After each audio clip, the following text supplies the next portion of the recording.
Mom, please don't hang up. I'm in serious trouble. Linda Carter froze with one hand still resting on the kitchen counter. It was just after 2 on a quiet Tuesday afternoon in Columbus, Ohio. She had been putting groceries away when her phone began vibrating beside a bag of apples. The number was not saved. Normally, Linda ignored unknown callers, but her daughter, Rachel, sometimes called from work phones. So she answered. The voice on the other end was crying.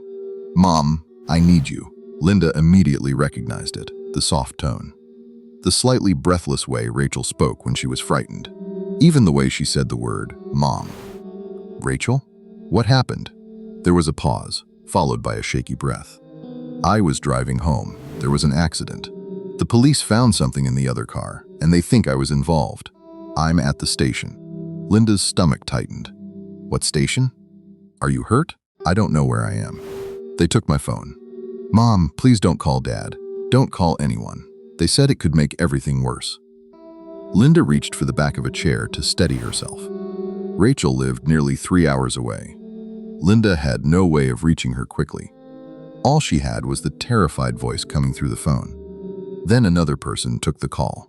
His voice was calm, controlled, and professional. "Mrs. Carter, my name is Daniel Reeves. I'm assisting your daughter with an urgent legal matter." Linda struggled to focus. "Is she injured?" "She has minor injuries, but that is not the immediate concern. Your daughter may be detained overnight unless we arrange a temporary payment." "What payment?" The man gave a large amount. Linda said she did not have that much available. "That is understandable," he replied. "We may be able to resolve this with a smaller transfer. But time is extremely limited." Linda heard Rachel crying in the background. "Mom, please help me." The sound went straight through her. Linda asked to speak with Rachel again, but the man refused. "She is too distressed. I need you to stay calm and follow my instructions." He already knew Linda's full name. He knew Rachel's name. He even mentioned the neighborhood where Rachel lived. Those details made the call feel real. What Linda did not know was that much of that information could be found online. Rachel's public social media posts showed her city, workplace, friends, family photos, and short videos in which she spoke directly to the camera. But Linda was not thinking about social media. She was thinking about her daughter sitting alone in a police station. The man told Linda not to hang up. He warned her that contacting another person could delay Rachel's release. When Linda said she wanted to call the police station directly, his tone became firmer. "Mrs. Carter, I strongly advise against that. This is a sensitive case. An outside call could be interpreted as interference." It sounded official enough to frighten her. Linda opened her banking app with trembling fingers. The man kept talking. He did not allow more than a few seconds of silence. Whenever Linda tried to ask a question, he interrupted with another warning. Whenever she slowed down, Rachel's crying voice returned. "Mom, please, I'm scared." Linda was careful with money. She checked suspicious emails. She never clicked strange links. She had warned friends about phone scams before, but this did not feel like a scam. It sounded like Rachel. And when someone you love sounds terrified, logic can become very quiet. The man asked Linda to confirm information from her bank account. Then he requested a verification code that had just appeared on her phone. Linda looked at the message. A sentence near the bottom said the code should never be shared with anyone. She hesitated, the man noticed. "We are almost out of time, Mrs. Carter. If this process fails, your daughter may remain in custody until tomorrow." Then Linda noticed one small detail that did not make sense. Rachel had called her Mom again and again, but she had not used the family phrase. 3 years earlier, after Linda received a fake emergency text, the family had created a private password for serious situations. It was a random phrase that had no connection to birthdays, pets, addresses, or anything visible online. They had one rule. If someone called with an emergency, no money would be sent until that person gave the password. Linda took a slow breath. "Put Rachel back on the phone. I already explained that she is too distressed. Then ask her for our family password." The man went silent. Only for a second. But the silence felt different from everything that came before it. "What password?" "Rachel knows it. Ask her." His professional tone disappeared. "Mrs. Carter, there is no time for games. You are putting your daughter at risk." Linda's fear was still there, but now suspicion was pushing through it. "If Rachel is with you, she can answer one question." The crying voice returned. "Mom, please don't do this. Just help me." Linda closed her eyes. "What is the family password? I can't think right now." "You don't have to think.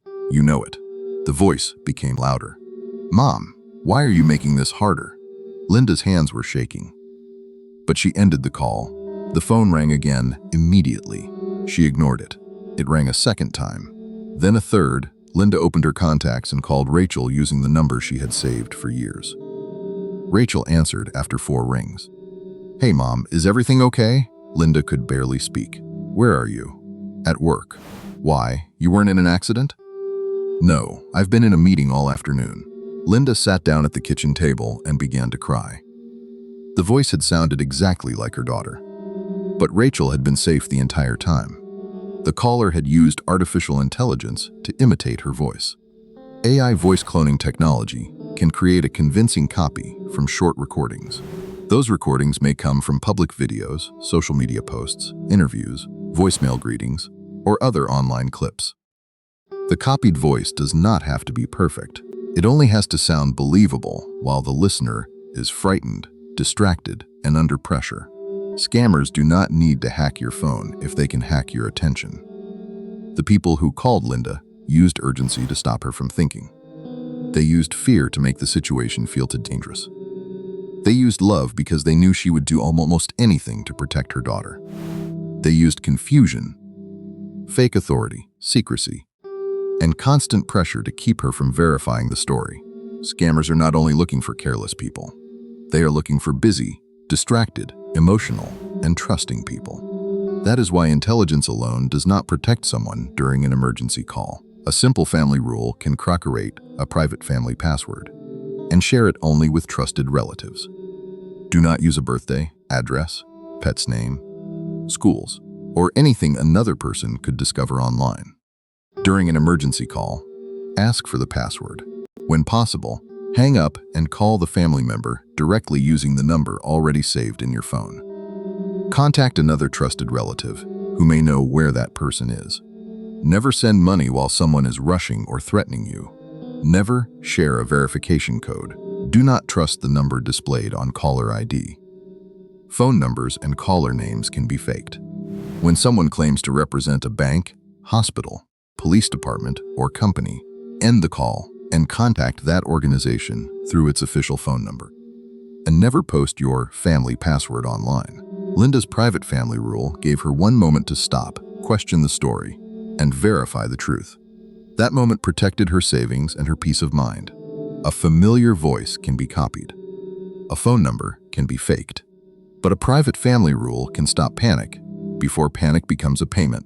Share this video with your parents, grandparents, children, and anyone who might answer an emergency call too quickly.